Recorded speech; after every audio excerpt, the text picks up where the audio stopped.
Bismillahirrahmanirrahim. Assalamu alaikum and hello to everyone.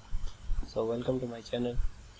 तो आज का जो लेक्चर है that would be the first lecture of a new series that is substitution reactions of aromatic compounds. ठीक है जी. तो हम बेसिकली जो सबसे पहले जो चीज़ देखेंगे वो हम ये जानना चाहेंगे कि aromatic compounds क्या होते हैं, या हम जनरली इस चीज़ को ऐसे समझते हैं कि aromaticity क्या होती है. ठीक है, एरोमेटिसिटी. जब भी हम एरोमेटिसिटी का नाम लेते हैं तो एक कंपाउंड जो है वो एक हमारे जहन में आ जाता है, दैट इज बेंजीन.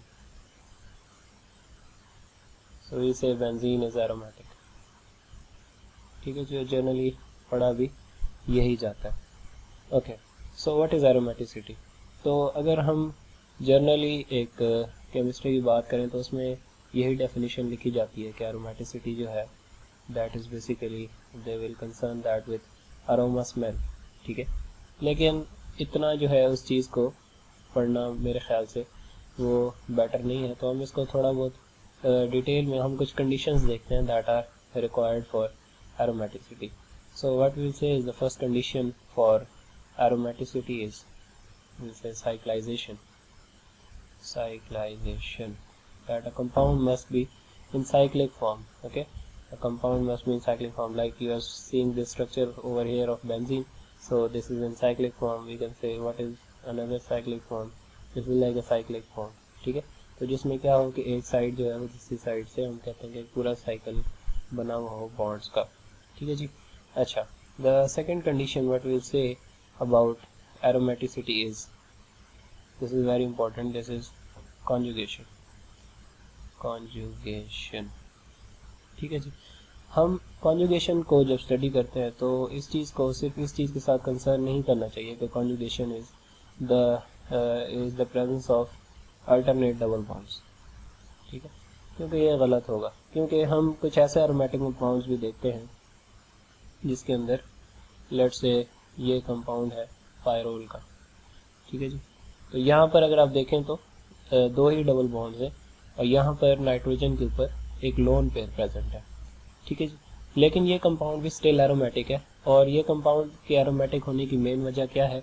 इस कंपाउंड के एरोमेटिक होने की वजह है कि ये जो लोन पेयर है this is involve in the resonance. ठीक है जी. तो इस वजह से हम कॉन्जुगेशन को सिर्फ ये नहीं कह सकते कि this is the alternate double bonds. ठीक है जी. अल्टरनेट डबल बॉन्ड हम इसको नहीं कह सकते, बल्कि हम इस चीज़ को बोलेंगे कि conjugation is the presence of p orbitals in series. in series का मतलब क्या है? Let's say we have benzene. ठीक है, हम बेंजीन को स्टडी करते हैं. तो बेंजीन के अंदर क्या है? अगर आप देखें तो 6 कार्बन है.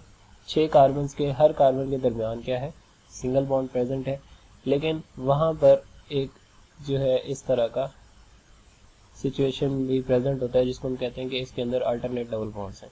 अब अगर हम इस वाली कार्बन को देखें, this carbon is what? sp2 hybridized. This carbon is what? sp2 hybridized. This carbon is what? sp2 hybridized. So all these carbons are sp2 hybridized. तो अगर हम sp2 हाइब्रिडाइजेशन को देखें तो sp2 हाइब्रिडाइजेशन के अंदर क्या होता है कि आपके पास एक p ऑर्बिटल जो है वो फ्री रहता है. ठीक है जी. तो आप अगर ये सारे के सारे कार्बन जो हैं ये क्या हैं? sp2 हाइब्रिडाइज हैं. इट मींस दैट कि all these carbons have 1p orbital that is free. ठीक है जी. तो अब ये सारे के सारे कार्बन्स के पास क्या है? एक एक p ऑर्बिटल फ्री है. तो इस वजह से अब यहाँ पर इस लेट से ये वाला p ऑर्बिटल है, this one and this one, and then we will mark this one. अगर हम यहाँ से यहाँ तक इस कंडीशन को देखें, फिर हम यहाँ से यहाँ तक इस कंडीशन को देखें, सो यहाँ पर सेम कंडीशन है क्या? बॉन्डिंग के लिए. ठीक है, मतलब ये वाला जो है आपके पास p orbital, it can bond with this, it can bond with this. ठीक है, equally. So this is what we say is the condition of conjugation. ठीक है जी. The third main condition what we say for aromaticity is that if a compound follows Hacker rule. If a compound follows, third condition is हक्कल rule. So what is basically हक्कल rule? ठीक है, अगर हम generally इसको पढ़ें तो we will say that हक्कल rule is, आप इसको इस तरह याद करें, 4n plus 2 pi electrons. ठीक है जी. हम दोबारा से वही एग्जांपल लेते हैं बेंजीन की. Here is benzene, it has 3 double bonds. तो अब ये 3 डबल बॉन्ड है. 3 डबल बॉन्ड्स का क्या मतलब है? एक पाई बॉन्ड में कितने इलेक्ट्रॉन्स होंगे? 2. और 3 पाई बॉन्ड्स में कितने होंगे? 6 पाई इलेक्ट्रॉन्स होंगे. ठीक है जी. अब हम चेक करते हैं कि हक्कल रूल को कैसे फॉलो करेगा. अब यहाँ पर हमारे पास हक्कल रूल का फॉर्मूला क्या है? यह हक्कल नंबर होता है, इसको हम कहते हैं 4n plus 2 को जो नंबर आता है इसको हम हक्कल नंबर कहते हैं. यहाँ पर ये n प्रेजेंट है. Now what is n? n is just 0 1 2 3 4 5 and so on. ठीक है जी. तो अब आप यहाँ पे अगर n की जगह 0 पुट करें तो आपके पास क्या आंसर आएगा? अगर आप 0 पुट करेंगे तो 2 आंसर आएगा. अगर आप 1 पुट करेंगे तो 6 आंसर आएगा. अगर आप 2 पुट करेंगे तो 10 आंसर आएगा. अगर आप 3 पुट करेंगे तो 14 आंसर आएगा. तो आप देखेंगे ये जो है 2 6 10 एंड 14 ये सारे के सारे जो है इनको हम कहते हैं कि ये क्या है? हक्कल नंबर है. ठीक है जी. तो हम बैक टूवर्ड्स बेंजीन. तो यहाँ पर अब आपके पास क्या आंसर आया था? 6 पाई इलेक्ट्रॉन्स. सो यहाँ पर भी क्या है? 6 पाई इलेक्ट्रॉन्स है. तो इस वजह से हम कहते हैं कि बेंजीन जो है वो एरोमेटिक है. But still we say that there are certain compounds that follow Huckel rule और हक्कल number but still they are not aromatic. और ऐसे compounds के not aromatic होने की जो मेन वजह होगी that would be कि वो compounds जो हैं वो non planar होंगे. मतलब कि सारे के सारे जो p orbitals हैं वो एक प्लेन के अंदर नहीं होंगे. ठीक है जी. तो वो सारे के सारे compounds हैं, सारे के सारे जो p orbitals हैं वो एक प्लेन के अंदर नहीं होंगे. तो इसकी एग्जांपल जो है we will say that इसकी एग्जांपल है annulene. Annulene is a compound with 5 pi bonds. ठीक है, आप एक ड्रॉ करें साइक्लिक स्ट्रक्चर जिसके अंदर 10 कार्बन होंगे और 5 इसके अंदर पाई बॉन्ड्स होंगे. अगर आप इसका जो है वो इलेक्ट्रॉन्स निकालें दैट इज 10 पाई इलेक्ट्रॉन्स और हक्कल नंबर के अंदर भी आपको पता है कि 10 आता है. So this compound is expected to show aromatic stability but this is not the case because this compound can not stay planar. ठीक है. तो जैसे जैसे जो है आपके पास स्ट्रक्चर का साइज बड़ा होता जाता है वैसे वैसे आपके पास जो है ये जो एरोमेटिसिटी है वो हक्कल नंबर को फॉलो करते हुए भी एरोमेटिसिटी शो नहीं हो रही होती. इसी तरह जब आप बिल्कुल जो छोटे कंपाउंड्स हैं उनकी तरफ भी आप जाते हैं तो वहाँ पर भी जो है रिंग स्ट्रेन बहुत ज़्यादा बढ़ जाता है. वहाँ पर स्टिल कंपाउंड प्लेनर होते हैं but we can say that they are also not aromatic. ठीक है जी. तो मेनली जो एरोमेटिक कंपाउंड जो आपके पास इम्पॉर्टेंट है वो बेंजीन है. ठीक है. तो इसी को हम लेकर आगे जब हम सब्स्टिट्यूशन रिएक्शन स्टडी करेंगे तो इसी को या इसी के छोटे मोटे डेरिवेटिव्स को लेकर हम जो है वो स्टडी करेंगे. ठीक है. तो मेन अब हमने जो बात करनी है this was all about aromaticity. Main जो हमने बात करनी है that is about substitution reactions. Substitution reactions. Substitution reactions क्या होते हैं? ठीक है जी. एज बाय नेम सब्स्टिट्यूट क्या होता है? फुटबॉल जैसे हो रहा होता है उसके अंदर सब्स्टिट्यूट क्या होता है कि एक की जगह पर दूसरे का आना. ठीक है. मतलब एक प्लेयर खेल रहा है तो उसको बाहर निकाल लेना है और उसकी जगह पर दूसरा प्लेयर आ जाना, इसको हम सब्स्टिट्यूट कहते हैं. Same like let's say we have benzene and here is let's say hydrogen is attached in benzene. ठीक है. सारे के सारे कार्बन के पास एक हाइड्रोजन होता है. तो हम इसका कुछ रिएक्शन करवाते हैं और हम वो रिएक्शन करवा कर इस बेंजीन के इस हाइड्रोजन को सब्स्टिट्यूट कर देते हैं किसी और ग्रुप के साथ. लेट्स से हम उस ग्रुप को बी कह लेते हैं. मैं बी कह रहा हूँ. ठीक है. बी का मतलब बेस नहीं है, जस्ट एक ग्रुप को डिनोट किए sorry. So these are basically what substitution reactions. ठीक है जी. तो सब्स्टिट्यूशन रिएक्शंस के अंदर दो तरह के सब्स्टिट्यूशन रिएक्शंस होते हैं जो कि बेंजीन के ऊपर हो सकते हैं. ठीक है. उनमें से जो पहली टाइप है that would B electrophilic substitution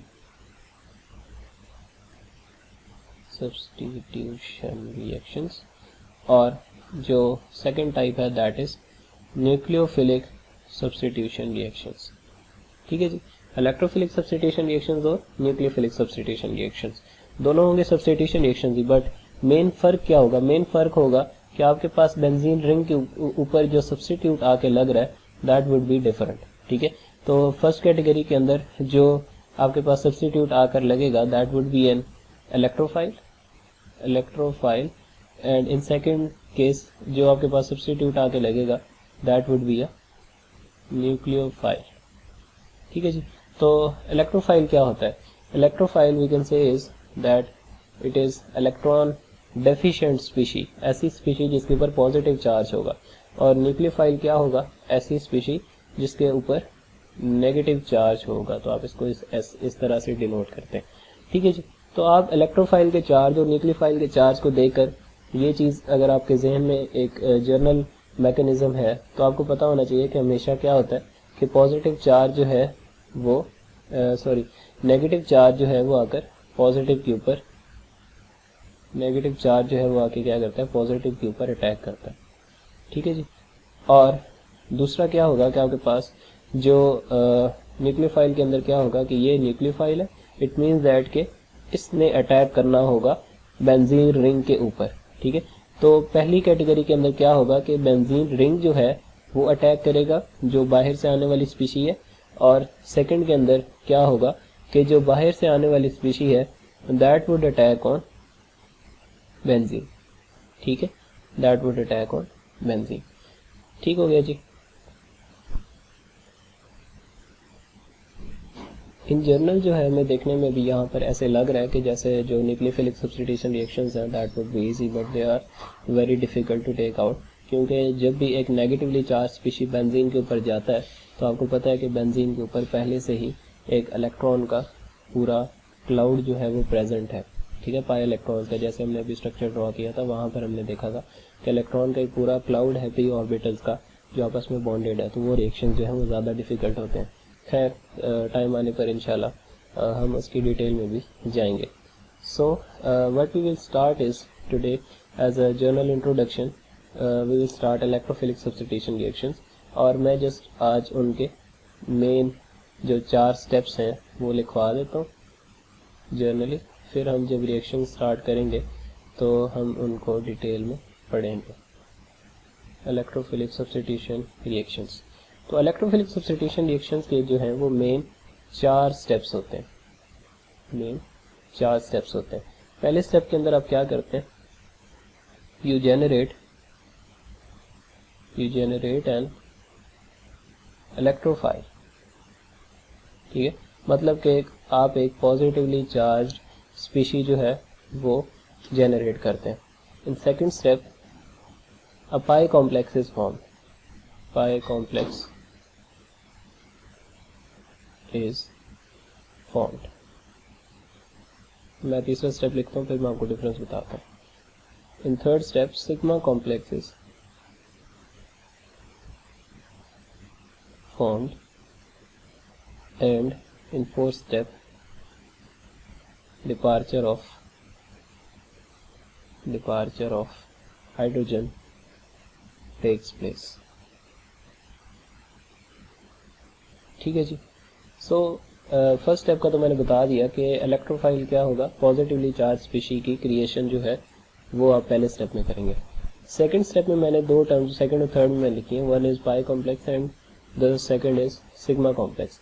सो जब एक सब्स्टिट्यूट या जो स्पीशी आप लेकर आ रहे हैं तो वो जब बेंजीन के रिंग के ऊपर आएगी, ठीक है, बेंजीन के रिंग के ऊपर आएगी तो अब उसको आगे से एक आइडेंटिकल इन्वायरमेंट मिलेगा, समझ आ रही है? एक आइडेंटिकल इन्वायरमेंट मिलेगा, कैसे? क्योंकि 6 के 6 पी ऑर्बिटल्स हैं, सारे के सारे कार्बन कार्बन बॉन्ड लेंथ जो है वो इक्वल है, ठीक है। तो सारे के सारे पी ऑर्बिटल्स प्रेजेंट हैं जिसकी वजह से क्या होगा कि उसको एक आइडेंटिकल इन्वायरमेंट मिलेगा। तो क्या होगा कि वो जो सब्स्टिट्यूट आर है बेसिकली वो इस रिंग के ऊपर आके रिजाइड करेगा, ठीक है। Let's say an electrophile is coming, तो वो रिजाइड करेगा। रिजाइड किस तरह करेगा कि अब उसके सामने 6 ऐसी जगह हैं जहाँ पर वो सारी की सारी जगह आइडेंटिकल है और वो उनमें से किसी एक पर भी अटैच हो सकता है, ठीक है जी। तो इसको हम कहते हैं पाई कॉम्प्लेक्स, कि जब जो सब्स्टिट्यूट है वो आकर सिर्फ रिजाइड कर रहा भी उसने परमानेंट बॉन्ड फॉर्म नहीं किया, वो जस्ट करीब है बेंजीन रिंग के। और सिग्मा कॉम्प्लेक्स हम कहते हैं कि जब जो सब्स्टिट्यूट है वो अब अटैच हो चुका है किसी कार्बन के साथ, किसी कार्बन की पोजीशन पर, ठीक है, किसी कार्बन के साथ अब वो अटैच हो चुका है और बेंजीन जो है वो अब पॉजिटिवली चार्ज्ड हो चुकी है, ठीक है। तो इसको हम कहते हैं सिग्मा कॉम्प्लेक्स। खैर जब हम रिएक्शन स्टडी करेंगे तो इंशाल्लाह आपको समझ आ जाएगी कि किस तरह क्या चीज़ पाई कॉम्प्लेक्स होती है और क्या चीज़ सिग्मा कॉम्प्लेक्स होती है, but this was a general introduction of both, ठीक है जी। So this is all from today. In the next lecture what we'll start is the types of electrophilic substitution reactions. Till then, comment your feedback in the comment section. Allah Hafiz and goodbye to everyone.